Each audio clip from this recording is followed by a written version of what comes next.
আপনি কি জানেন এই যে বুড়ো লোকটা যার প্রায় সময় কোমরে ব্যথা থাকে, সে এমন একটি কাজ করে দেখেছিল যা অন্য কোনো হুকাগে তো করতে পারেনি। মাদারার সামনে কেই বা টিকতে পেরেছে? ফোর্থ গ্রেড নিনজা ওয়ারে এমন সময় এসেছিল যখন নারুটো, গারা ও হাজার হাজার শিনোবি মাদারার গডলি পাওয়ার দেখে হতভম্ব হয়ে গিয়েছিল। তখন এমন কিছু হলো যার উম্মিদ কেউই রাখেনি। অনুকি একাই চলে গিয়েছিল মাদারার সবচেয়ে বড় হামলার সম্মুখীন হতে, যেটা দেখে বাকি শিনোবিরা অনেক সাহস পায়।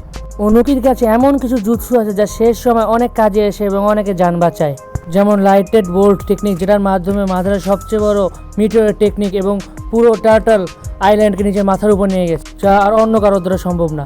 উনি এই টেকনিকে এতটাই মাস্টার যে সে তার আশেপাশের লোকদেরও এভাবে আকাশ উড়াতে পারে। আপনি কি জানেন ওর সবচেয়ে পাওয়ারফুল জুৎসু কোনটা? পার্টিকেল ডিসমেন্টেলিং, যেটা হয় আর্থ, উইন্ড এবং ফায়ার রিলিজের কম্বিনেশনে। এই টেকনিকেও হাতের মাঝখানে একটা 3D মডেল আবিষ্কার করে এবং যেটার মাধ্যমে ওটার ভিতরে যা আসে সব মলিকুলার লেভেলে গায়েব হয়ে যায়।